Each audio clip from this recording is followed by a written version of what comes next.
The History of the Bible, The Making of the New Testament Canon by Bart Ehrman, review. So this is a review of a lecture series. I've done a few of these already on this channel, and I always make the same disclaimer, which is, yeah, I know it's kind of silly to review a lecture series.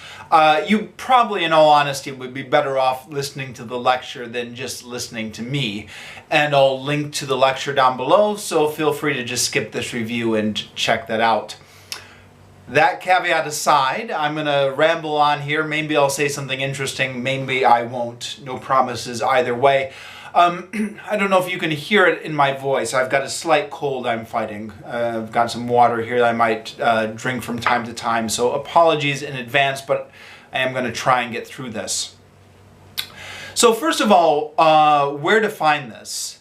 This is done by the Great Courses series, and I accessed it via archive.org, and again I'll leave the link to the exact URL down in the description below. To be perfectly honest, I'm not entirely sure if it's there legally or not, and by legally I mean respecting copyright. Arguments for it not being there legally are the Great Courses series is a for-profit company that usually charges a lot of money to access its content. So it's possible that they're not aware that this is uploaded there, or they wouldn't approve if they were aware. On the other hand, arguments for it being up there legally are archive.org is a respected nonprofit organization. And two, it's been up there forever. Somebody uploaded it there about 10 years ago, it looks like. I first listened to it myself about 6 years ago, and I linked to it from my blog at the time. Said, these are really interesting lectures, check them out. That extra attention they got from my blog, all 3 people who read it, did not result in in it getting taken down or shut down or anything like that. So now I'm doing a YouTube video, but I don't anticipate that this extra attention will result in it getting taken down. Or I could be wrong. If at some point in the future it does get taken down, that you can buy it off of Amazon or from the Great Courses series, or if you would just prefer to buy it from the Great Courses series so that you're accessing it legally, that might be an option as well. Please don't look down on me because I looked at the free online version on archive.org. The other thing that makes me think it might be up there legally is this came out ages ago. This came out in 2005, apparently, according to Amazon. And on Amazon right now, it looks like there's only like 1 copy for sale, and the rest are all used copies that people are selling. And by copies, I mean they're old audio CDs. So it could be that the original copyright holder has just lost interest in it because it's so old at this point. Okay, so that's where to find it. The next thing I want to talk about is maybe give some background on Bart Ehrman for people who are not aware. Because you never know who's listening to this video, huh? I know the majority of Bible nerds out there are very familiar with who Bart Ehrman is, but yeah, you never know who's listening. So to my mind, and it would be interesting maybe to get some other perspectives on this in the comments if anyone thinks I'm getting it slightly wrong, but to my mind, there are 2 Bart Ehrmans. One is Bart Ehrman, the mainstream religious scholar. So he's not some crazy cook, even though he often will get some people mad. But I think he's well within the mainstream of New Testament studies. He teaches at a very large university, whose name I forget. I think it's South Chapel Hill or something like that. And he is not just one of the faculty there, he's the head of the whole department. He's very good friends with, or good friends at least, with Dale Martin, the New Testament scholar at Yale, whose videos I've reviewed in a separate video, whose lectures I've reviewed in a separate video, blah. And he's published a textbook on the New Testament, which is widely used in many different universities, including at Yale. So, I figure if something's being taught at Yale, that's an indication it's fairly mainstream. And in my experience, I attended a conservative Protestant college, Calvin College. You can look this up, Wikipedia or whatever. And in my introduction to the Bible class at that college, they taught a lot of the same things that Bart Ehrman did. They talked about the synoptic problem, the fact that the Gospels were not written by the apostles, the fact that at least 3 of the letters of Paul were not actually written by Paul, but by somebody else forging in his name. The fact that 1st and 2nd Peter were not actually written by Peter. So this is not some crazy liberal theory. This is what is taught at conservative Protestant schools, and I've checked with at least one Catholic friend of mine who told him this was very similar to what he was taught in Catholic schools when they were doing Bible study at the secondary level.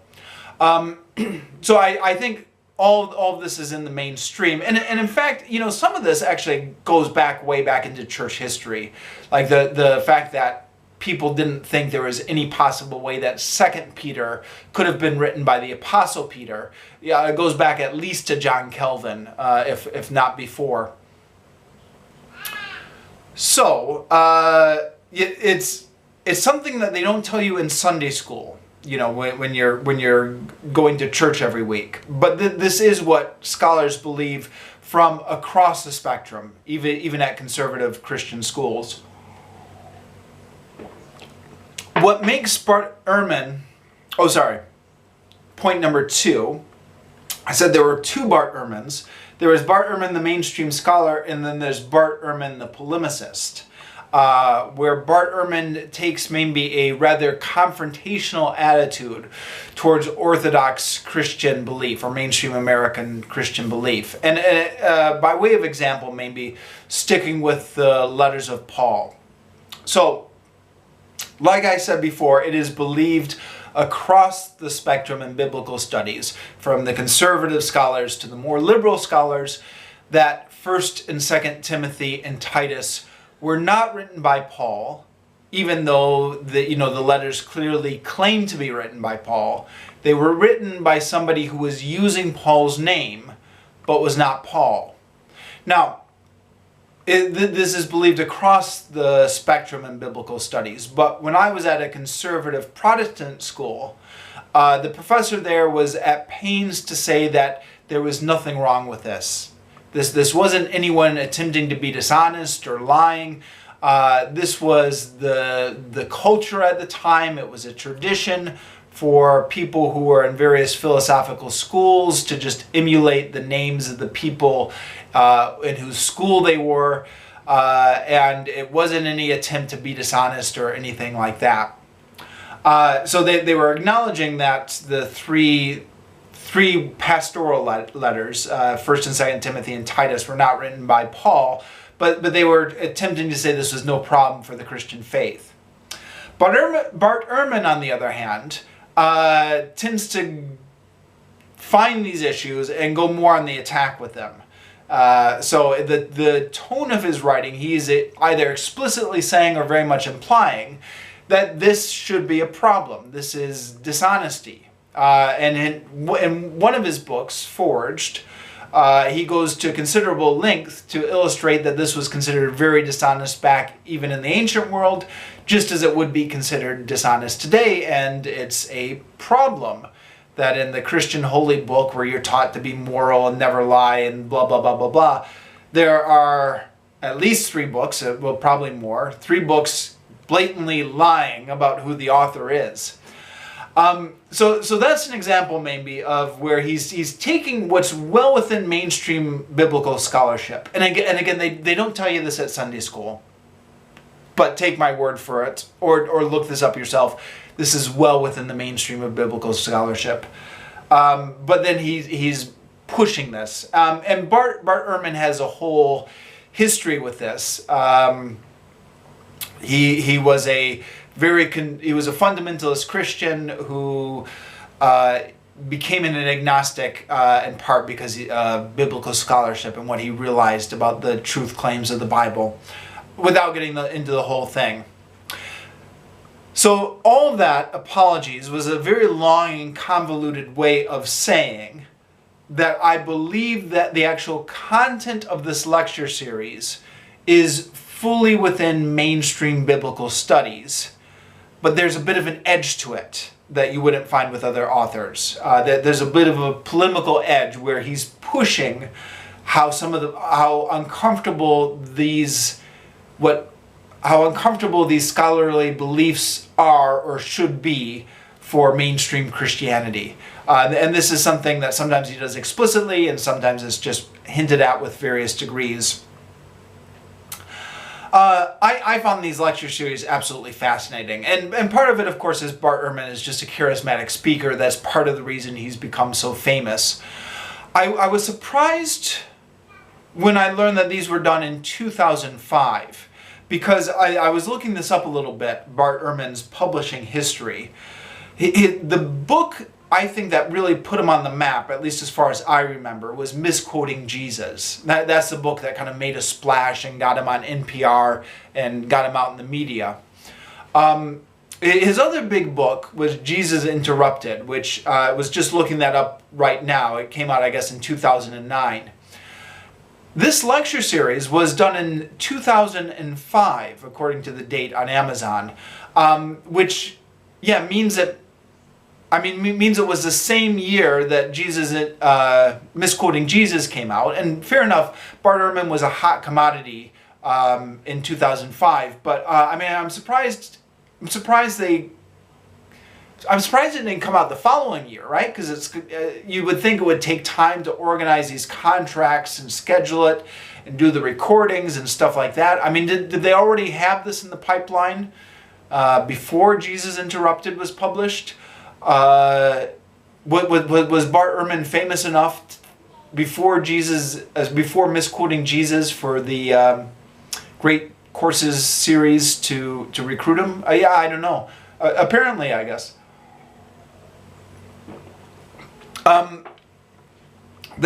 The references in this series are a bit dated. So, like, there's a lot of references to the Da Vinci Code and to the Passion of the Christ, which, if you're older like me, you still remember those clearly, even though they were, 15, almost 20 years ago in some of those cases. I guess for the younger people coming up, maybe some of those references might be a little bit more obscure.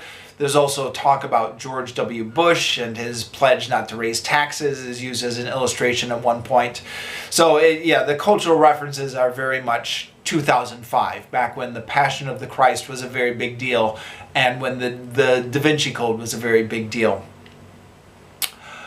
Okay, so all of that is by way of background, I guess. About the actual content, so here's where I'm going to struggle to come up with intelligent commentary, is I don't really know what to say, except I found it very interesting.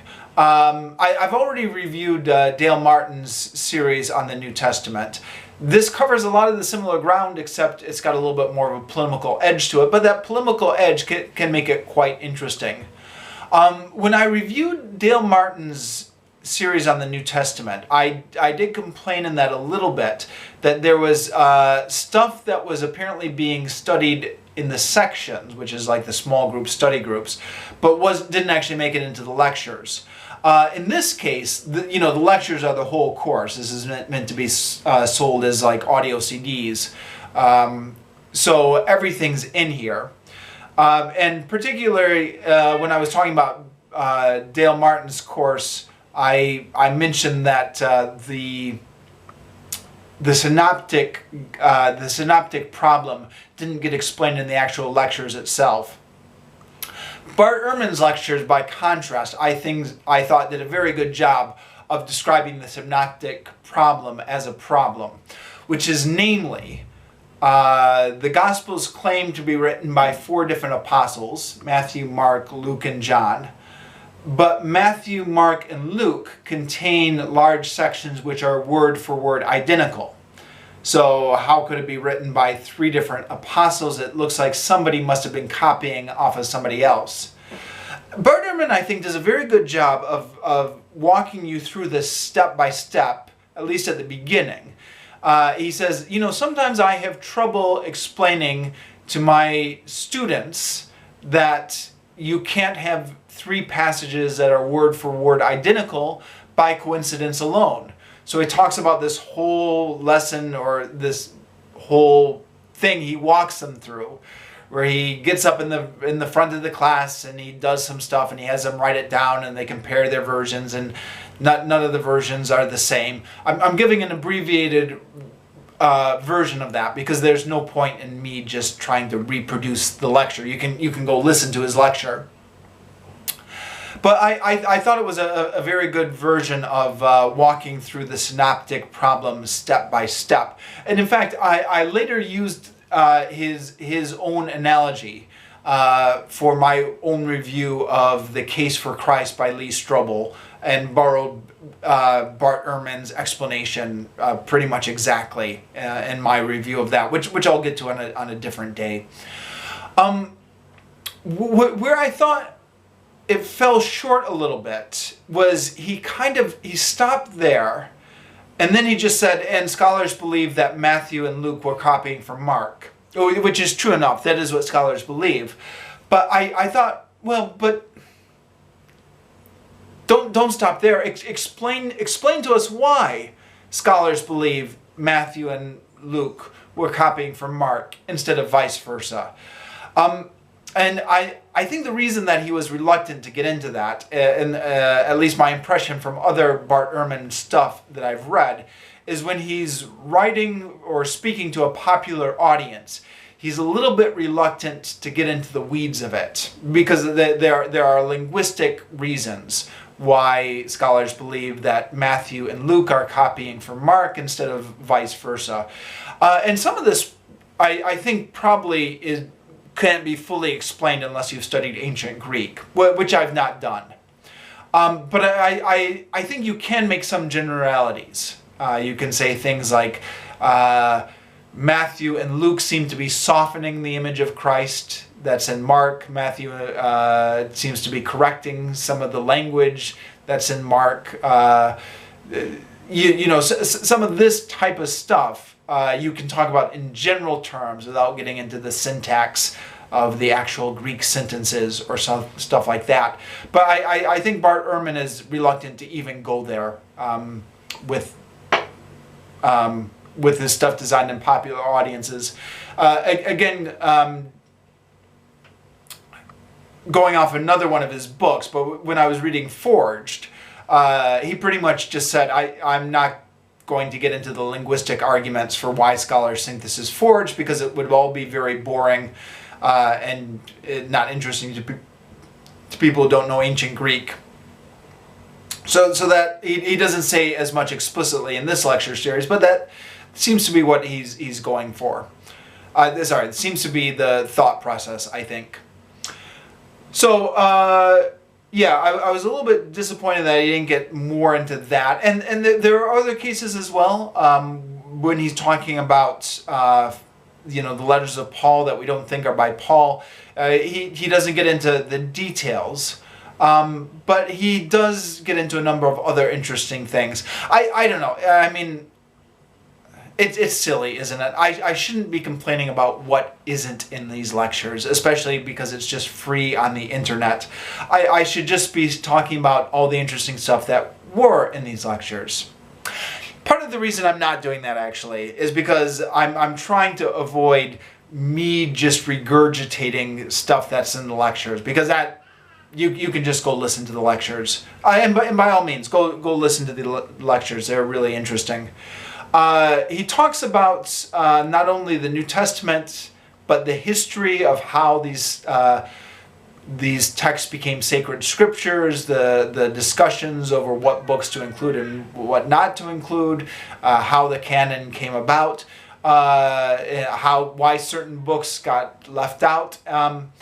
I think this is an interest of his because really the last 3 lectures are all about this subject. And he starts with what I thought was a fairly interesting question, which is, why were Christians interested in sacred texts at all?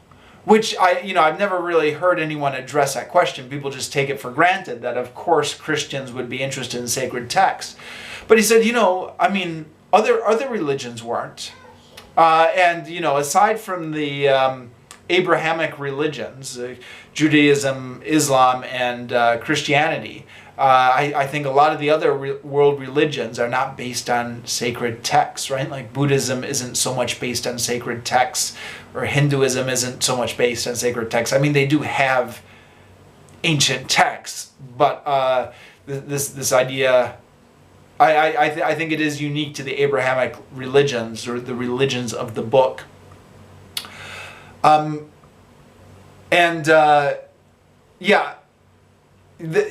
that being said, though, I had never paused to ask why Christians were interested in sacred texts. I just assumed they had inherited it from Judaism, the desire to have sacred texts. But Bart Ehrman walks you through the whole history of how this interest in even having sacred texts among the Christians developed, and then how they came to decide on the sacred text, and then how they disagreed over interpreting the sacred texts.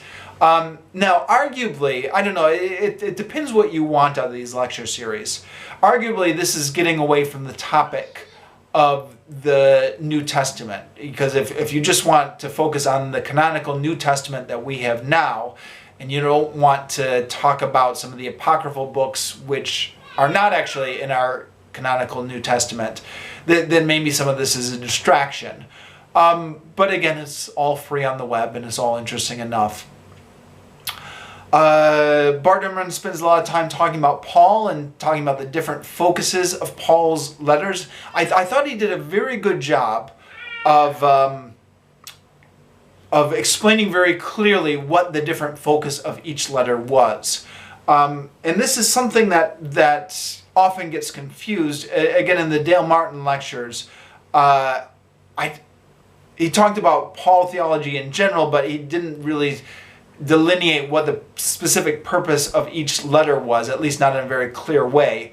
And when you go to church for years, as I have, every week it's a different passage, but you don't spend a lot of time examining a letter of Paul as a whole. I actually read through the whole Bible as an adolescent. It was a reading project that took me 3 years. But even then, I would read a chapter a night. So I didn't have, I think if you would read like all of Galatians in one sitting, maybe you would get a feel of the themes in it more than if it was just one chapter a night. You were just slogging through the Bible night after night. But I mean, point being, I guess we don't really talk about what each individual letter meant, what was the occasion for it being written, because all of them had occasions for being written, except Romans, which is interesting. And that's something Dale Martin talks about in his lectures as well, how Romans was different than the other Pauline letters, and why Paul might have written it when he did, how he did. So yeah, that was interesting, talking about the themes of the different Paul's letters. His talking about the discrepancies in the Gospels was really interesting, and again, he's well within mainstream scholarship here, but he's got a bit of a edge to him. He really loves talking about all the contradictions in the Gospels and how problematic they are for mainstream Christianity. This is like one of his favorite things to talk about. And he's teaching in a conservative area of the country. So he always loves to talk about how shocked his students are when he points out this or that to them in his classes. That's a favorite thing that always comes up in his books and his lectures. And again, kind of illustrates maybe his more polemical edge, how he's always emphasizing how he's shocking the Christians by pointing out this or that fact. But yeah, that's another thing he talks a lot about. So Yeah, I found the whole lecture series very interesting, and I would recommend it to anybody who's interested in biblical scholarship. Check out the link down below and let me know what you think.